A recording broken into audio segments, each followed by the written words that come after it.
नमस्ते साथियों। गांव सरकार की 72वीं कड़ी में हम आपसे बातचीत कर रहे हैं और आज जो बात का सिलसिला है इसमें जो विषय पर हम चर्चा करते आ रहे हैं, जिस तरह से एक अन्य भागों में हमने बांट दिया था कि पहले हमने बताया था कि ग्राम पंचायतें क्या हैं, गांव सभा क्या है और उसके क्या क्या अधिकार हैं, कैसे कैसे उनके व्यवस्थाएं चलनी चाहिए, ये सब विस्तार से बात किया। फिर मैंने बात किया कि ये जो अधिक बड़े बड़े पदों पर जो बैठे लोग हैं, मुख्य सचिव स्तर तक, जिन्होंने प्रदेश की व्यवस्थाओं को चलाया, और मुख्य सचिव चाहे पुलिस महानिदेशक या हाईकोर्ट के जज या अन्य इस तरह के बड़े बड़े पदाधिकारी जो कि व्यवस्था को देख रहे हैं और जो ग्रामीण क्षेत्र से आए हैं, जिनका बचपन ग्रामीण क्षेत्रों में था और उन्होंने देखा, और जब व्यवस्था में आए तो उन्होंने उसको भी देखा तो कैसे ग्राम सभाएं ये चल रही हैं, ग्राम पंचायतें कैसे चल रही हैं और क्या कैसे चलना चाहिए, उनका मैंने इंटरव्यू लिया और उनके इंटरव्यू के से आप लोगों को बताने की कोशिश किया कि वो भी इस बात को पूरी तरह से चाहते हैं कि ग्राम पंचायतों को गांव सरकार के रूप में स्थापित किया जाए। तो ये एक व्यापक 71 कड़ियों तक ये बातचीत हुई और एक तरह से मैं समझता हूँ कि जिन लोगों ने लगातार इसको सुना होगा, जिसको तो समझा होगा, तो उन लोगों को पूरी एक ग्राम पंचायत की जो वर्तमान व्यवस्था है उसकी खामियों के बारे में पता चल गया होगा और उन्हें अब एक विश्वास जम गया होगा कि ग्राम पंचायतों को ग्राम सरकार के रूप में स्थापित करने की ज़रूरत है। यानी कि जो ग्राम पंचायतें हैं उनको संविधान में जो अधिकार संविधान ने दिया है ग्राम पंचायतों को, वो अधिकार पूरा का पूरा अधिकार उनको देके एक ग्राम सरकार के रूप में संचालित करने की आवश्यकता, अति आवश्यकता है। मतलब किसी मतलब मैं कह रहा हूँ अति आवश्यकता, क्योंकि सभी लोगों ने कहा और सभी लोगों ने ये कहा कि अगर नहीं ये किया जाएगा तो ये इनके लिए ग्राम पंचायतें स्थापित अगर सरकार के रूप में नहीं होंगी तो ये उनका कोई मतलब नहीं है। वो एक तरह से उसी तरह से गांव का सर्वांगीण विकास गांव का नहीं हो पाएगा। तो इसी ये क्रम को हम अब दूसरे रूप में अब लाना चाहते हैं कि आपने ये जो जितना हमारी बहस ये चर्चा थी वो उत्तर प्रदेश, वैसे तो देश भर के ग्राम व्यवस्था को, क्योंकि संविधान तो पूरे देश में लागू है तो पूरे देश की वो व्यवस्था थी, लेकिन क्योंकि उस संविधान के जो व्यवस्था है उसके आधार पर सभी राज्यों ने अपने अपने कानून, पंचायती राज अधिनियम बनाए, सभी राज्यों ने अपने अपने, क्योंकि ये पंचायती जो राज व्यवस्था है ये एक तरह से राज्य का विषय है। तो राज्य का विषय है तो इसलिए संविधान में तो एक उन्होंने मुख्य भूमिका दे दी कि ऐसे ऐसे ग्राम पंचायतें बनेगी, लेकिन उसका विस्तृत स्वरूप देने का काम राज्य सरकारों का था। तो सभी सरकारों ने अपने अपने प्रदेश में ग्राम पंचायत अधिनियम का इनेक्ट किया, मतलब अधिनियमित किया। तो सभी ने अपने अपने नियम बनाए, अपने कानून बनाए। तो उत्तर प्रदेश में तो पहले ही था। देखिए उत्तर प्रदेश में 1947 से उत्तर प्रदेश पंचायती राज अधिनियम था, लेकिन कुछ में राज्यों में नहीं था, तो उन्होंने संविधान में जब 92 में संशोधन आया तो उसके अनुरूप उन्होंने अपने अपने कानून बनाए। तो अब हम जो श्रृंखला जो शुरू कर रहे हैं, श्रृंखला तो चल ही रहा है, इसमें अब ये जो विषय है का थोड़ा सा जो परिवर्तन मैंने किया है कि अब आप ये जानिए कि अपना जो उत्तर प्रदेश है इसके तो आप बारे में सब जानेंगे, लेकिन अन्य राज्यों में ग्राम पंचायतें कैसा काम कर रही हैं, उनको क्या अधिकार मिले हैं, बिल्कुल जो हमारे उत्तर प्रदेश में है ऐसा ही है या उससे कुछ भिन्न है, कुछ ज़्यादा अधिकार मिला है या उनको कम अधिकार मिला है। तो आज से हमने ये शुरू किया है कि अन्य राज्यों में ग्राम पंचायती संस्थाएं जिस तरह से काम कर रही हैं उसके बारे में भी आपको बताएं, तो आप एक तुलनात्मक जानकारी हो जाएगी कि हमारे प्रदेश में ये है और दूसरे प्रदेश में ये है, तो जो दूसरे प्रदेशों में है वो हमारे प्रदेश में क्यों नहीं होना चाहिए, या जो हमारे प्रदेश में जो चीज़ें हैं वो दूसरे प्रदेशों में क्यों लागू नहीं होना चाहिए। तो वो लोग बिहार के जो बहुत से लोग जो इसको सुनेंगे तो उनको लगेगा कि उत्तर प्रदेश में तो ये चीज़ें हैं तो हमारे प्रदेश में भी ये चीज़ें आनी चाहिए।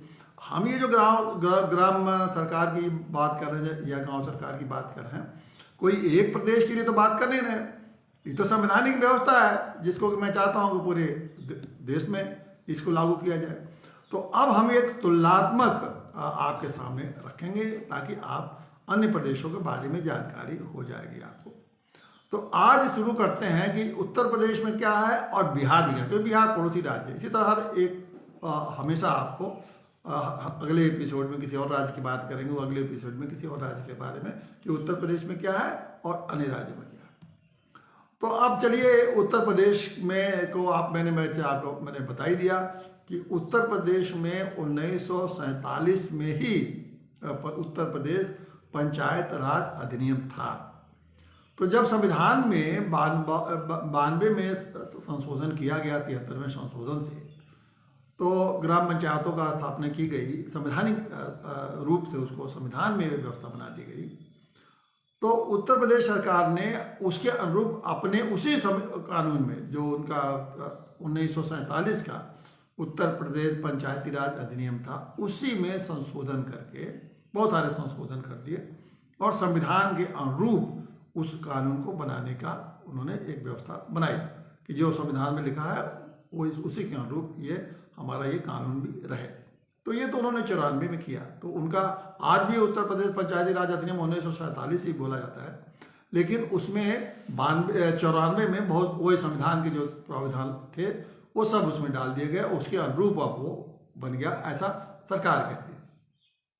लेकिन प्रावधान उन्होंने डाल दिया, सारे अधिकार दे दिए ग्राम पंचायतों को और उसके अनुरूप उन्होंने बनाने की पूरी कोशिश की। लेकिन बिहार में ऐसा नहीं हुआ। बिहार में पहले कोई ऐसा कानून नहीं था, तो उन्होंने जो उनका था ना लोकल, तो उस स्तर का पंचायती राज स्तर का नहीं था जिस तरह से उत्तर प्रदेश का था। तो उन्होंने एक नया कानून पूरा उत्तर प्रदेश के जैसा 47 नहीं, उन्होंने अपना एक नया पंचायती राज अधिनियम पारित किया और उन्होंने 94 में ही उन्होंने भी बिहार पंचायत राज अधिनियम 1994 उन्होंने पारित किया और उसमें उस अधिनियम में भी वही सारे जो संविधान के प्रावधान थे उस कानून में उन्होंने डाले। तो उन्होंने पहले जो कानून पास किया उसका नाम है बिहार पंचायत राज अधिनियम 1994। ये आपने समझ लिया, जैसे उत्तर प्रदेश का था वैसे उन्होंने संविधान के अनुरूप बना दिया। लेकिन हमारे यहाँ उत्तर प्रदेश में क्या है कि जो 47 का कानून है उसी में समय समय पर संशोधन होते रहते हैं। लेकिन बिहार में उन्होंने एक व्यापक कानून, फिर एक नया कानून उन्होंने पारित किया और जैसे जो अनुभव उनको 94 के बाद संविधान के अनुरूप अपना कानून बनाने से जो अनुभव हुआ उसको देखते हुए उन्होंने 2006 में एक नया उस कानून उसको पुराना पंचायत 94 वाले कानून को समाप्त करके उन्होंने बिहार पंचायत राज अधिनियम 2006 पारित किया और वही 2006 का जो कानून है इसमें पंचायत राज अधिनियम का बिहार में वही लागू है। तो हमारे यहाँ कानून है उत्तर प्रदेश में वही उत्तर प्रदेश पंचायत राज अधिनियम 1947 जिसमें कि तमाम संशोधन समय समय होते रहते हैं। उनके यहाँ इस समय लागू है बिहार पंचायत राज अधिनियम 2006। अब आप इसमें देखिए इसमें क्या क्या नया चीज उन्होंने किया। एक तो कोई खास उन्होंने ऐसा नहीं है कि जो उत्तर प्रदेश में से भिन्न उन्होंने कोई नई चीज कर दी, बस उन्होंने 2-3 चीजें मुख्य रूप से उनमें थोड़ा अलग है। पहला यह कि हमारे यहाँ पंचायत जो ग्राम पंचायतें बनती हैं उसमें आबादी के हिसाब से 2000 आबादी पे बन जाते हैं और 2000 की आबादी पे आसपास के जितने गांव और टोले मिला के एक ग्राम पंचायत बन जाते हैं। उनके यहाँ 2000 बने, उनके यहाँ 7000 पे, यानी कि 7000 का ये मतलब समझ लीजिए। एक तो इसका जो कारण है कि ये उनकी आबादी जो है बिहार जो है सबसे डेंसली पॉपुलेटेड मतलब सबसे घनी आबादी वाला जो है प्रदेश, ये प्रदेश में उत्तर भारत में जो सबसे ज़्यादा घनी आबादी अगर किसी प्रदेश में है तो बिहार में है। तो इसलिए उन्होंने 2000 पर सोचा कि तो पूरा हो सकता है कि बहुत सारे गांव में 2-2 ग्राम पंचायतें बनानी पड़े, तो उन्होंने रखा कि नहीं 7000 पर हम ग्राम पंचायतें बनाएंगे। तो अब भारत उत्तर प्रदेश में समझ लीजिए 2000 की आबादी पे है, उनके यहाँ 7000 की आबादी पे। तो एक तो ये बहुत बड़ा उनका एक ये अंतर है हमारे यहाँ के और उनके अंतर में। दूसरा अंतर है कि हमारे यहाँ हमारे यहाँ क्या उत्तर प्रदेश, हमारे यहाँ का मतलब कहूँ समझिए उत्तर प्रदेश, उत्तर प्रदेश में ये जो बोले जाते हैं प्रधान और उप प्रधान और वो पंचायत सदस्य, वार्ड सदस्य जिसको हम बोलते हैं, ये नाम दिया जाता है। हालांकि अब उप प्रधान का नाम खत्म हो गया। तो अब हमारे प्रधान है, अब उप प्रधान का पद ही खत्म कर दिया गया संशोधन करके अपने पंचायती राज अधिनियम में। लेकिन बिहार में जो प्रधान यहाँ उत्तर प्रदेश में बोले जाते हैं, वहाँ उनको मुखिया बोलते हैं, और मुखिया और उप मुखिया का पद वहाँ अभी है। तो मुखिया, उप मुखिया और वो वार्ड के जो सदस्य होते हैं उनको वो वार्ड सदस्य, जैसे अपने यहाँ पंचायत सदस्य, ग्राम पंचायत सदस्य, उसी तरह उनके वार्ड के सदस्य वहाँ भी है, वार्ड सदस्य उनको बोलते हैं। तो अपने यहाँ का प्रधान और ग्राम पंचायत सदस्य, और उनके यहाँ है मुखिया, उप मुखिया और वार्ड सदस्य, समझ लीजिए कि उनके यहाँ ये व्यवस्था उन्होंने बनाई। अब अपने यहाँ हर गांव में ये है, उत्तर प्रदेश में जो व्यवस्था है कि जो वार्ड होता है उसमें ये है कि जिस गांव की आबादी 2000 है तो उसमें कम से कम 9 ग्राम पंचायत सदस्य होते हैं। 2000 से लेके 3000 तक 11 ग्राम पंचायत सदस्य होते हैं। 11 से 13 में अगर है तो 13 ग्राम पंचायत सदस्य होते हैं, और 5000 से ऊपर है तो वो में 15 ग्राम पंचायत सदस्य होते हैं। ये व्यवस्था है कि उसके बाद जितने भी हो वो 5000 की आबादी के ऊपर वो पंचायत सदस्य अधिकतम। तो अधिकतम सदस्य है वो 9, और कम से कम 9 और अधिकतम 15 ग्राम पंचायत सदस्य होते हैं। ये व्यवस्था लेकिन उन्होंने ये इसी तरह से उनके यहाँ 500 पर उन्होंने रखा है कि 500 के संख्या पर एक उनके यहाँ एक ग्राम पंचायत सदस्य होते हैं, एक वार्ड सदस्य। उन्होंने एक निश्चित कर दिया कि जितने सदस्य हो गए 500 पे एक सदस्य बनते जाएंगे। तो ये उनकी व्यवस्था ये है सदस्यों की है। जैसे उत्तर प्रदेश में प्रधान और ग्राम पंचायत सदस्य और पंचायत समितियां हैं, करीब वैसा ही पंचायत समितियां उन्होंने अपने यहाँ बना रखी है। जो जैसे प्रधान के जो अधिकार दिए हैं उन्होंने वही मुखिया का अधिकार दिए हैं, जो ग्राम पंचायत सदस्यों का अधिकार दिए हैं वही उन्होंने अपने यहाँ भी अधिकार दिए हैं। और जिस तरह से बैठकें बुलाना यहाँ का है व्यवस्था, उसी तरह से बैठकें बुलाना, तो उसमें कोई ज़्यादा अंतर नहीं है। करीब करीब लगभग वही व्यवस्था वो बिहार में भी चल रही है।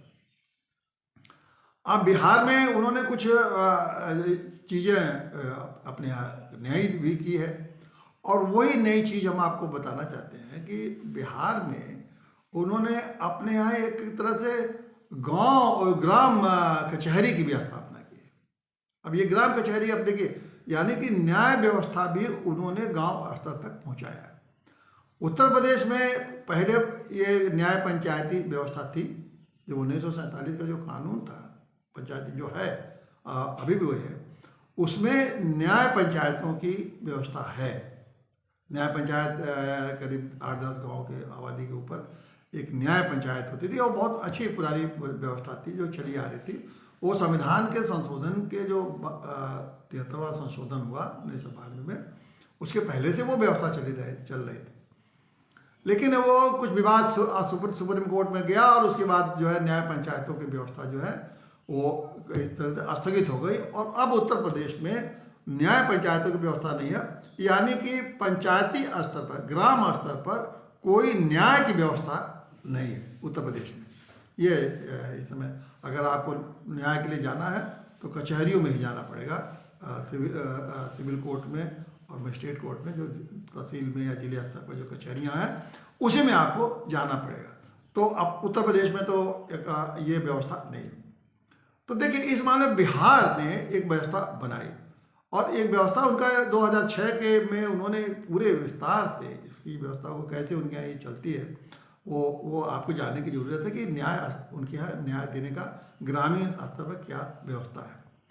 तो जैसे यहाँ उन्होंने मुखिया चुनते हैं, उसी तरह से जब चुनाव होता है तो हर, जैसे 5 साल में चुनाव होना ही है, तो उसी तरह से हर 5 साल में एक तो मुखिया चुनते हैं, उप मुखिया का चुनाव करते हैं, सदस्यों का चुनाव करते हैं। उसी के साथ साथ वो सरपंच का भी चुनाव करते हैं। मतलब सरपंच और पंच, मतलब सरपंच जो है उनका वो है वहाँ के न्याय व्यवस्था का हेड, मतलब जज के चीफ। मतलब आप जैसे गांव के विकास, प्रधान का काम या मुखिया का काम जो है विकास वाला काम है। जितने भी योजनाएं हैं विकास, गांव का जो विकास हो, सड़क हो, नाली हो, कल्याणकारी योजनाएं हो, राज्य सरकारी योजनाएं हो, केंद्र सरकार की योजनाएं हो, जो लोगों के विकास संबंधी जितनी योजनाएं हैं, विकास, स्वास्थ्य, खेती, कृषि, मनोरंजन, ये सब जितने संबंध के जो अधिकार हैं ये तो सब दे दिए गए हैं मुखिया। और मुखिया मतलब या ग्राम पंचायत को, अब ऐसे करें ग्राम पंचायत। और दूसरी जो व्यवस्था है वो जो सरपंच वाली व्यवस्था है उनको दे दिया गया है कि न्याय की व्यवस्था देखिए। तो अब बिहार जैसा प्रदेश जिसको कि हम सामान्यतः देखिए हम लोग समझते हैं कि ये लोग हम लोगों से पिछड़े हैं, उत्तर प्रदेश से पिछड़े हैं, चाहे अन्य राज्यों से पिछड़े हैं, लेकिन नहीं, उन्होंने इस व्यवस्था को, अपने न्याय व्यवस्था को ग्राम स्तर पर लागू कर दिया था 2006 में, और अच्छे ढंग से लागू किया। उस व्यवस्था में उन्होंने ये कर दिया कि एक तो सरपंच जो है वो चुने जाएंगे गांव के लोग, जैसे प्रधान मुखिया चुने जाएंगे उसी तरह सरपंच चुने जाएंगे। और फिर हर 500 की आबादी पे, संख्या पे गांव में, ग्राम पंचायत के 500 आबादी पर एक पंच चुना जाएगा। तो ये जो पंच हैं ये ग्राम सरपंच और पंच मिलके वो एक न्याय की व्यवस्था को चलाते हैं।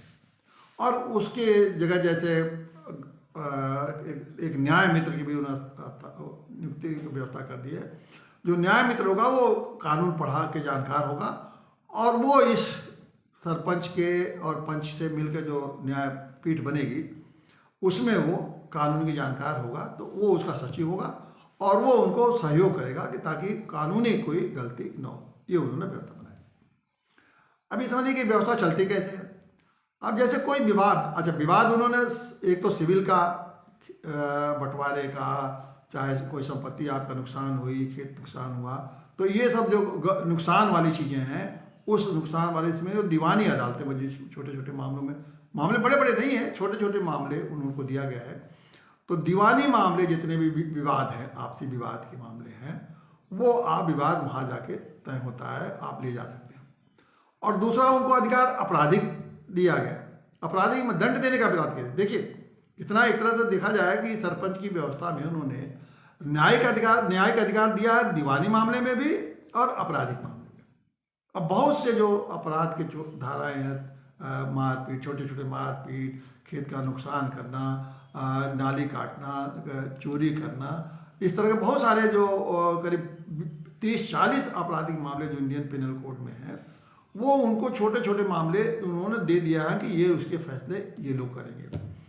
अब ये जरूर किया है कि उनको ये अधिकार नहीं दिया है कि वो जेल उनको भेजें, लेकिन बाकी सारा उनको 10,000 तक का जुर्माना करने का अधिकार सरपंचों को मिला हुआ है। तो 10,000 का अधिकार कम नहीं होता है। गांव स्तर पर अगर 10,000 का किसी को जुर्माना कर दिया जाए तो बड़ा मुश्किल से 10,000 रुपया जुर्माना भर पाएंगे। और इसके साथ ये भी व्यवस्था किया कि जिसका जो नुकसान हुआ है, अगर किसी के, मान लीजिए किसी की फसल किसी के ने चर लिया किसी के जानवर ने, तो जो उसका नुकसान हुआ उसकी भरपाई भी, क्षतिपूर्ति जिसको करते हैं, वो भी वो न्यायालय कराएगी कि भाई इसका पैसा आपको देना, उनको दंड भी दिलाएंगे और इसकी क्षतिपूर्ति भी कराएगी। तो ये व्यवस्था उन्होंने कर दिया। अब ये व्यवस्था में जैसे कैसे ये व्यवस्था चलती है, ये थोड़ा रोचक है, आपको जानना चाहिए। अब जैसे बहुत सारे पंच चुन लिए गए हैं गांव में, करीब हर गांव में, ग्राम पंचायत में 8-10 पंच हैं। व्यवस्था ये बनाई गई है कि जिसका कोई विवाद हो, अगर एक पक्ष का विवाद हो तो वो अपना मामला सरपंच के अदालत में ले आएगा। उस ग्राम कचहरी कहते हैं, इसलिए तो ग्राम कचहरी, तो ग्राम कचहरी में ले जाएगा सरपंच के सामने। जैसे सामान्य तरह आज जैसे मुकदमे आप पेश करते हैं, वो अपना लिख के, कोई ये भी नहीं कि लंबा चौड़ा, जैसे कचहरियों में लंबी चौड़ी ड्राफ्टिंग करनी पड़ती है, वकील चाहिए, मुंशी चाहिए, टिकट चाहिए, वो चाहिए, तमाम चीज़ें, ये सब औपचारिकता कुछ नहीं। वो एक दरखास्त लिखेगा, अपनी समस्या को लिख देगा कि मेरा ये समस्या है, उसके पास वो दरखेज अपना दे देगा। अब उसको अधिकार है कि वो अपने मन से 2 पंचों का चयन करे। जितने पंच हैं चुने हुए, वो अपने 2 पंचों को उसमें से नामित करेगा कि ये हमारे तरफ से पंच रहेंगे।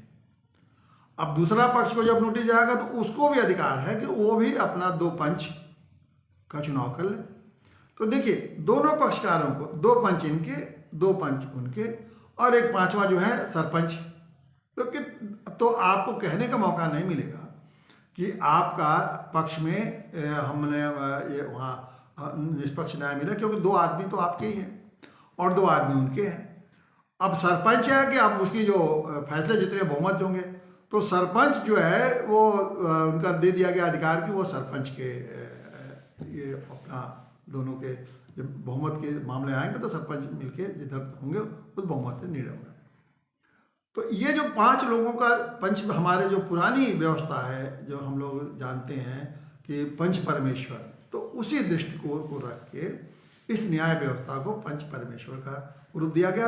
और उस व्यवस्था में भी यही था, पुरानी भी व्यवस्था में यही था कि लोग अपना पंच खुद ही नामांकित करते थे, और ये नामांकित ये भी व्यवस्था यहाँ भी है। लेकिन ये है कि इसमें आपको जो चुने हुए लोग हैं, पंच जो चुने हुए हैं, उन्हीं में से आपको चुनना है कि 2 आदमी को चुनना है। तो ये ठीक अच्छी व्यवस्था है कि क्योंकि वो चुने हुए लोग हैं, और अगर आपको किसी पर विश्वास नहीं है तो उनको हटा भी सकते हैं कि हमें विश्वास नहीं है, तो आप दूसरे पंच को नामित कर सकते हैं। अब उसके सामने वो न्याय मित्र रहेंगे, वो उसकी जो कानूनी पहलू है कि कैसे सुनवाई होगी, और वो सुनवाई करने की वही प्रक्रिया जो न्यायालयों के जो CPC है दीवानी मामलों में, और जो फौजदारी मामलों में जो है व्यवस्था है इसकी दंड प्रक्रिया संहिता की, उसी प्रक्रिया चलता है। और सामान्य कोई छोटे छोटे मामले रहते हैं तो कोई दिक्कत नहीं होती है। कोई बहुत वकीलों को अनुमति नहीं है जब तक कोई विशेष ऐसा कोई मामला ना हो जिसमें कि फिर पंच लोग तय करेंगे कि इनको अनुमति दिया जाए कि नहीं। सामान्यतः वकीलों की वहाँ कोई जरूरत नहीं रहती है। अब वो मामला सुनवाई हुआ, वो सुनवाई होने के बाद वो अपना निर्णय देंगे, और निर्णय देने को अगर पहली तो कोशिश ये होती है कि आपस में समझौता करा दें। तो बहुत सारे मामले जो छोटे छोटे मामले होते हैं, लेन देन हो गए कि भाई बात हो गई तो उनका नुकसान हुआ है, मान लीजिए किसी की फसल नुकसान हुई उदाहरण के लिए, तो आप 10,000 का उनका नुकसान हुआ तो भाई आप इनका 10,000 का नुकसान भर दीजिए। अब वो भी समझता आदमी का अगर 10,000 का नुकसान नहीं भरेंगे तो अगर हमारे खिलाफ कार्रवाई हो जाएगी तो हमारी बदनामी भी होगी, और हमको फिर कोर्ट कचहरी के चक्कर भी, इसके बाद भी अपील हो सकता है, तो कोर्ट कचहरी में उनको जाना पड़ सकता है।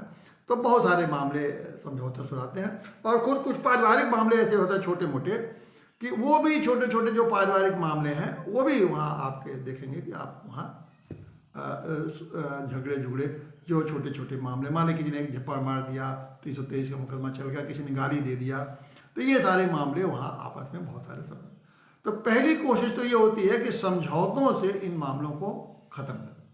तो एक अच्छी बात है, मैं नहीं समझता कि सारे मामले समझौते हो जाए, लेकिन बहुत सारे मामले आपस में समझौते होते हैं।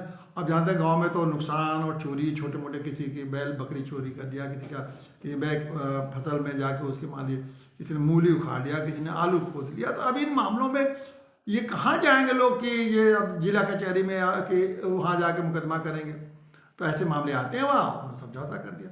उसी तरह किसी ने नाली पर उनका नाली या खड़ंजा तोड़ दिया, दीवार गिरा दी, तो ये सब मामले ये वहीं सुलझा दिए जाते हैं। और नहीं अगर समझौता करेंगे तो फिर वो दोनों पक्षों को सुना जाएगा, दोनों पक्ष अपनी गवाही प्रस्तुत करेंगे, और दोनों पक्षों की गवाही के बाद वो एक लिखित निर्णय वहाँ अदालतें करती हैं। ये सरपंच की अदालत, सरपंच ग्राम कचहरी। उसके बाद अगर आप उससे संतुष्ट नहीं होते तो फिर जैसे 5 पंचों ने ये निर्णय किया तो आप एक ज़्यादा कहेंगे साहब इससे हम संतुष्ट हैं, हम अपील करेंगे, तो वही पंच जो है 5 की जगह पर 7 या 9 पंच बैठ जाएंगे, और उनके सामने ये मामला अपील के रूप में जाएगा। और मान लीजिए 5 आदमी इस पर सुने तो वहाँ 7 सुनेंगे, या 9 आदमी बैठ के सुनिए, और 9 पंच मिल के आपका फैसला अपील में कर देंगे। तो आप एक मौका भी कि अगर इन पंचों ने कोई बेईमानी कर दी और आपकी बात नहीं सुनी गई तो आप वहाँ अपील करेंगे, और गांव के चुने हुए लोग, उसमें जो चुने हुए पंच हैं वो ज़्यादा लोग संख्या में बैठ के आपका पंचायत करते हैं। तो एक बड़ा प्रभावकारी मैं समझता हूँ कि ये न्याय व्यवस्था उन्होंने दिया। अब सवाल है कि ये व्यवस्था हम जैसे बार बार हम कहते हैं कि आपने उत्तर प्रदेश में क्यों नहीं इसको लागू किया। अगर ये बिहार लागू कर सकता है, 2006 से चला रहा है, कम से कम तो उनके 1518 साल से ये व्यवस्था उनके यहाँ चल रही है। ठीक है, इस व्यवस्था में जैसे और व्यवस्थाएं जो कचहरियों में, क्या कचहरियाँ जो चल रही हैं उनमें सब ईमानदारी होती है। आप कहेंगे कि यहाँ बेईमानी होती है, अगर बेईमानी हो रही है तो क्या कचहरियों में बेईमानी नहीं हो रही है? क्या अन्य व्यवस्थाओं में बेईमानी नहीं हो रही? लेकिन मान लीजिए कि हमारे 50% भी मामले जो आपसी समझौते से ग्राम स्तर पर निपट जा रहे हैं, तो उसमें तो बेईमानी नहीं है माना जाएगा ना। 50% तो मामले आपसी समझौते से अगर हमारा नुकसान हुआ तो हमारी भरपूर्ति हो जाएगी। 50%, 60%, 70% तो मामले समझौते से तय हो सकते हैं। तो कम से कम उतने मामलों में हम कचहरियों में जाने से, थाने के चक्कर में जाने से तो बचे कि नहीं बचे। तो एक न्याय व्यवस्था आपने दिया। अब ये अलग बात है कि उस न्याय व्यवस्था को जिस तरह से, ऐसा नहीं है कुछ जगह पंच बहुत अच्छे ढंग से काम करते होंगे, कुछ बहुत ईमानदार लोग पंच बनते होंगे तो वो लोग बहुत अच्छे ढंग से काम करते हैं। फिर उनको ट्रेनिंग भी देते रहती है सरकारें, वहाँ को ट्रेनिंग दिलाती हैं, कानून मोटे मोटे तौर पर कानून बताती हैं, और उसमें आपको अपने भी विशेषज्ञ आप ले जा सकते हैं, वो लोग समझाएंगे। गांव का मामला रहता है, गांव में कोई भी ऐसा नहीं, बातचीत होती रहती है कि इनके साथ क्या नहीं। और सबसे बड़ी पंचों की बात यह है कि वो गांव में ही रहते हैं, वो जानते हैं कि कौन सही है कौन गलत है, इस बात को बहुत अच्छी तरह जानते हैं। और क्योंकि वो गलत करेंगे तो आंख नहीं मिला सकते लोग। गाँव में ही अगर बहुत वो खुल के अगर गलत करेंगे तो पंच लोग तो आंख नहीं मिला सकते। गाँव में सबसे बड़ी बात गाँव की ये व्यवस्था में इसमें ही है, क्योंकि उन्हें गाँव में ही रहना है। कि किसी साथ बेईमानी करेंगे तो पूरे जीवन भर उनको लगे, उस आदमी जब भी उनके सामने पड़ेगा तो कहा इसके साथ मैंने बेईमानी की, उनकी नज़र झुक जाएगी। तो जो हया होती है ना गांव में, एक नैतिक जिम्मेदारी या हया जिसको बोलते हैं हम, उस हया को देख के उनके अंदर वो ईमानदारी की प्रवृत्ति जागेगी, तो ईमानदारी से काम करते हैं।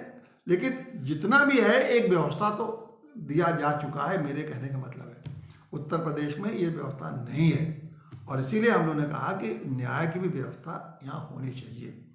दूसरी बात, एक और महत्वपूर्ण बात है कि उन्होंने एक ग्राम रक्षा दल भी अपने गांव में बना रखा। उत्तर प्रदेश भी पंचायती राज अधिनियम में ग्राम रक्षा दल बनाने का व्यवस्था है, लेकिन इन्होंने ग्राम रक्षा दल कहीं काम ही करता है, कहीं बनाया नहीं इन्होंने। क्योंकि मैंने बताया कि जो कुछ भी शासन के अधीन होगा, शासन निर्देश देगा तो ग्राम रक्षा दल बना।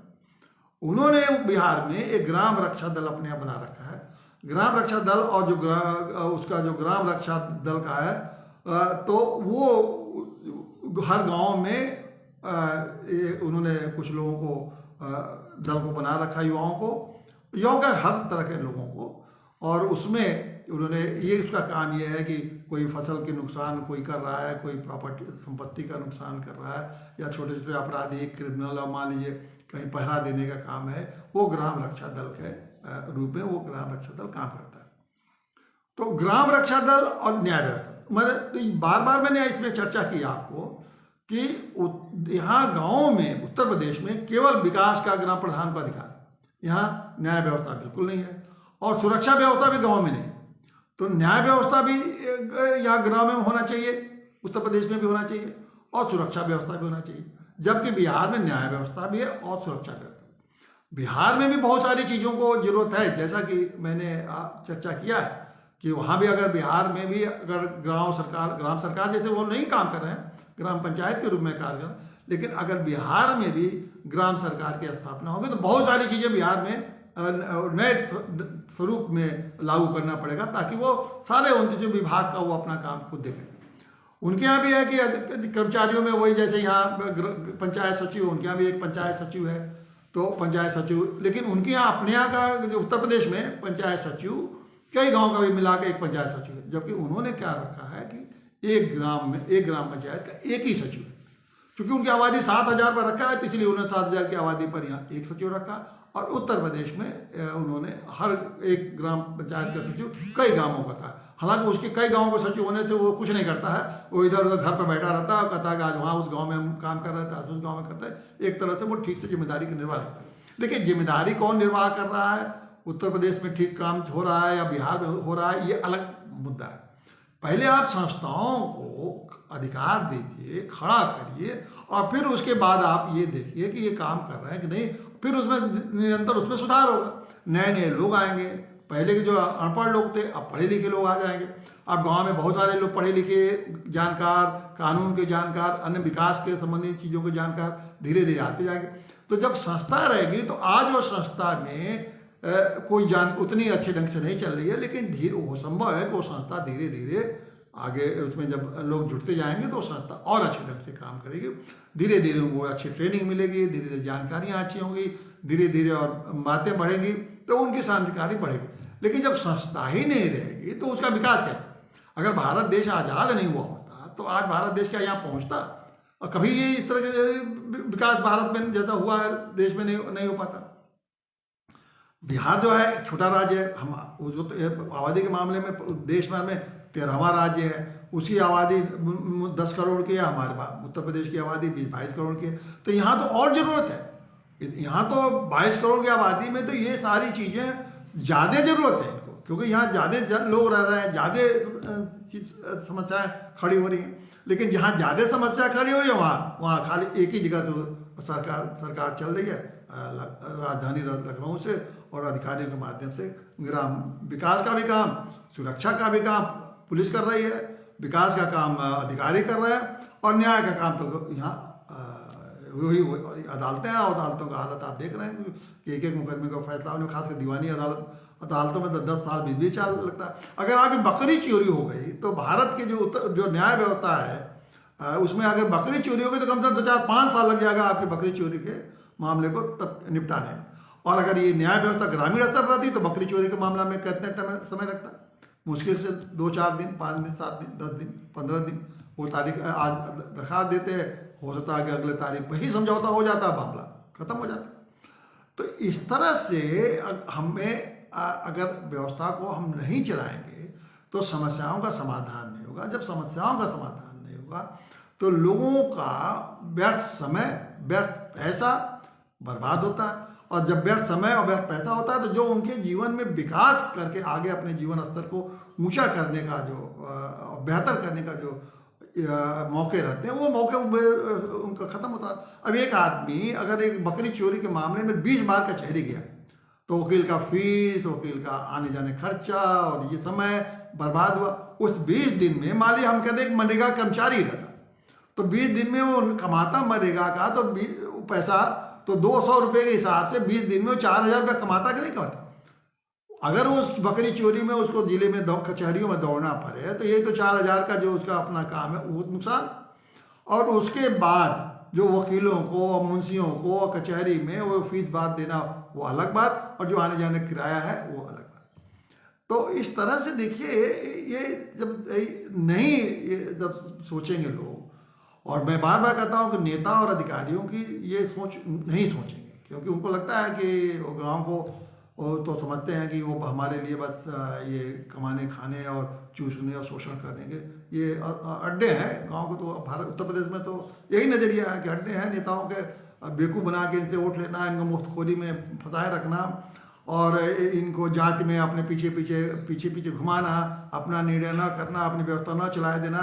जितना ही पराधीन रहेंगे उतने ही ये हमारे गुलाम बने रहेंगे। तो मैं बार बार कहता हूँ कि तो उत्तर प्रदेश में तो उन्होंने गुलाम बना के रखा, और ये गुलामी रखे रहेंगे, जल्दी इस गुलामी को ख़त्म करने के नहीं कहेंगे जब तक कि गांव के लोग जागरूक हो गए, संघर्ष नहीं करेंगे, जन आंदोलन नहीं चलाएंगे।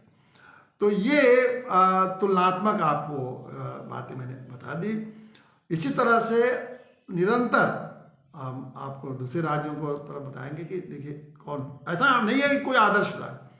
एक बात मैं बता दूं कि ऐसा नहीं है कि बिहार में ये व्यवस्था बहुत जो है चल गई है, दी गई है तो बहुत अच्छे ढंग चली है, आदर्श रूप में नहीं चल रही, उसमें बहुत खामियां हैं, लेकिन कम से कम व्यवस्था तो है। और उसी तरह लेकिन उत्तर प्रदेश में व्यवस्था ही नहीं है। इसी तरह बहुत राज्यों में कुछ व्यवस्था अच्छी चल रही है, कुछ खराब चल रही है। लेकिन जो ग्राम पंचायतों का को अगर हम व्यवस्था के बारे में जो अवधारणा हम लोगों ने अभी तक प्रस्तुत किया है और आगे भी समय पर उसको और संशोधित परिवर्तित करके प्रस्तुत करेंगे, वो एक बहुत व्यापक व्यवस्था है। उससे तो हमारा तो सपना है गाँव को सरकार स्वर्ग बनाने का है, तो उसमें इन सारी चीज़ों में बहुत कुछ संशोधन करके ये व्यवस्था ही रहेगी, मूल में यही रहेगा, थोड़े बहुत संशोधन करके उसको ऐसा बनाएगा बहुत प्रभावकारी ढंग से चल सके।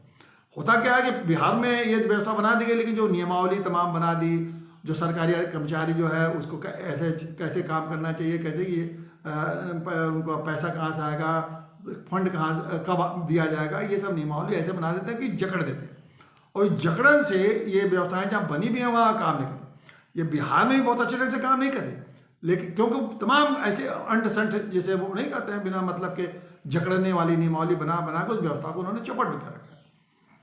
उनसे हम वो तो मुक्ति हम उनसे बाद में करेंगे कि सरल नियम कैसे बनेंगे, व्यवस्था जब चलने लगेगी, वो तो एक बात है। लेकिन अभी तो यह है कि गांव सरकार के रूप में स्थापित किया जाए, ताकि गांव जो है वो के लोग अपनी खुद व्यवस्था चलाएं और जो गांव का स्वर्ग बनाने का जो सपना है उसको वो पूरा कर पाए। तो बहुत बहुत धन्यवाद साहब।